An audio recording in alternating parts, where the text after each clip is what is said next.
We are dainty little fairies, ever singing, ever dancing. We indulge in our vagaries, in our fashion most entrancing. If you ask the special function, all our nervous is in motion. We reply without compunction that we haven't any notion. No, we haven't any notion, any notion. Tripping, nobody knows why or whether. We must dance and we must sing round about our fairy ring. If you ask us how we live, lovers all essentials give. We can ride on lovers' sides, warm ourselves in lovers' eyes, bathe ourselves in lovers' tears, clothe ourselves with lovers' fears, arm ourselves with lovers' darts, hide ourselves in lovers' hearts. When you know us, you'll discover that we almost live on love. Yes, we live on love.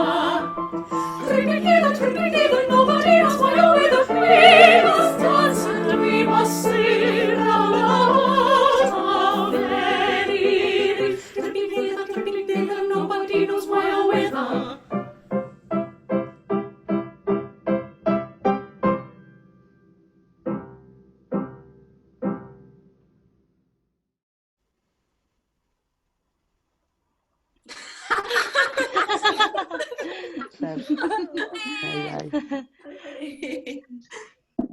Oh, it's all very well, but since our queen banished Iolanthe, fairy revels have not been what they were. Iolanthe was the life and soul of fairyland. Why, she wrote all our songs and arranged all our dances. We sing her songs and we trip her measures, but we don't enjoy ourselves. No. To think that 25 years have elapsed since she was banished. What could she have done to have deserved so terrible a punishment? Something awful. She married a mortal. Oh, is it injudicious to marry a mortal? Injudicious? It strikes at the root of the whole fairy system. By our laws, the fairy who marries a mortal dies. But Iolanthe didn't die. Shh.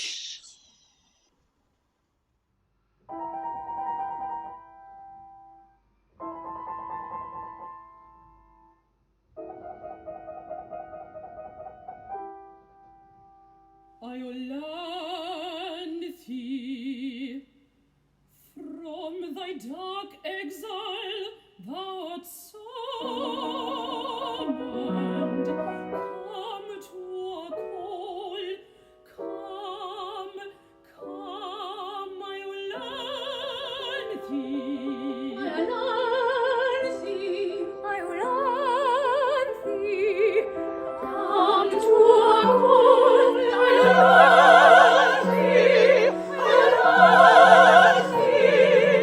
come.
tell me, with all the earth to choose from, why did you decide to live in Willesden Green? Be near my son, Strephon. Bless my heart. I didn't know you had a son. He was born soon after I left my husband by your royal command, but he does not even know of his father's existence. Ooh, how old is he? 24. 24? No one to look at you would think he had a son of 24. But that's one of the advantages of being immortal. We never grow old. Is he pretty? He's extremely pretty, but he's inclined to be stout. Oh. I see no objection to stoutness. In moderation. And what is he? He is an Arcadian shepherd, and he loves Phyllis, a ward in Chancery. A mere shepherd? And he half a fairy? He is a fairy down to the waist, but his legs are mortal. Dear me. I have no reason to suppose that I'm more curious than other people. But I confess, I should like to see a person who is a fairy down to the waist, whose legs are mortal. Nothing easier, for here he comes.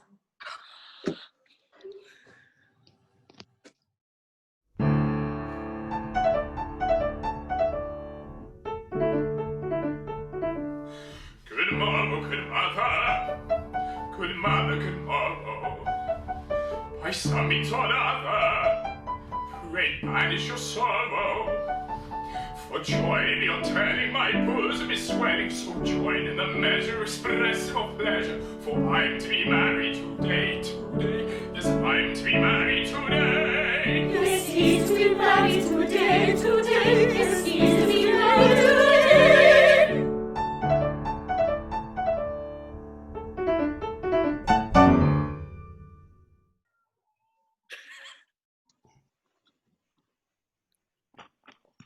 Then the Lord Chancellor has at last given his consent to your marriage with his beautiful ward, Phyllis. Not he, indeed. To all my tearful prayers he answers me, a shepherd lad is no fit helpmate for ward of Chancery.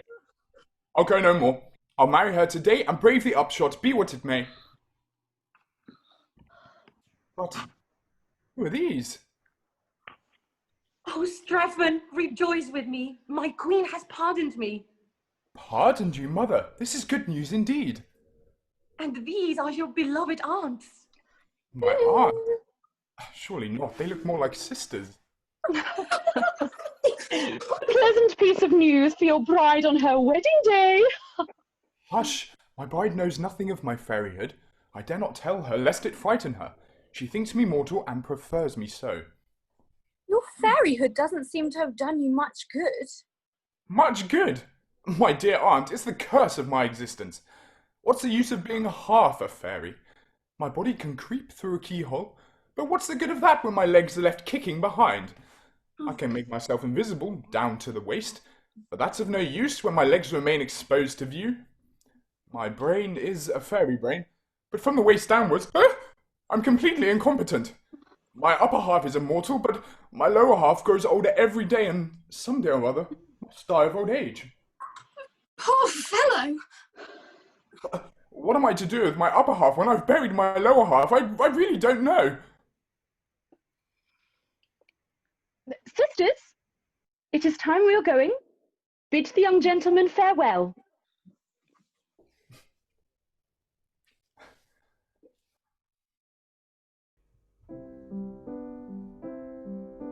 Fare thee well, attractive stranger. Fare thee well, attractive stranger. Shouldst thou be in doubt or danger, peril or perplexity, call us and we'll come to thee. Aye, call us and we'll come to thee. Ringing in the noise, while with a praise, shall we taking wing Trimming the wheels, now we taking wing to our home of fairy.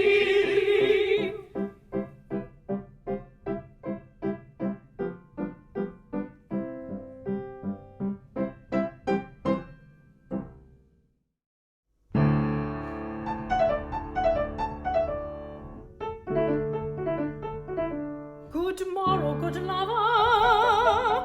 lover, good morrow. I prithee discover, steal a purchase or borrow some means of concealing the care you are feeling, and join in a measure expressive of pleasure. For we're to be married today, today. Yes, we're to be married today. Yes, we're to be married today, today. Yes, we're to be married today.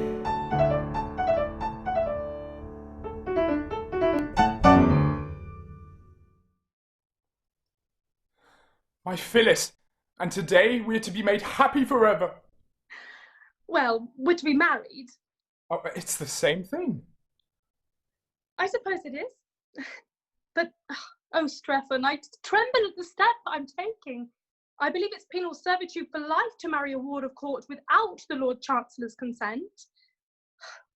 I shall be of age in 2 years.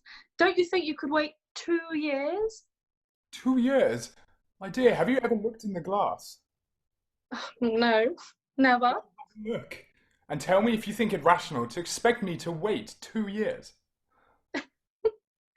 No, you're quite right. It's asking too much. One must be reasonable. Besides, who knows what will happen in 2 years? Why, you might fall in love with the Lord Chancellor himself by that time. Yes, I suppose you're right. As it is, half the House of Lords are sighing at your feet. The House of Lords are certainly attentive. Attentive? I should think they were. Tell me, why did 25 peers come down to fish your mossy pond? Don't tell me it was the fish. No, delays are dangerous, and if we are to be married, the sooner the better.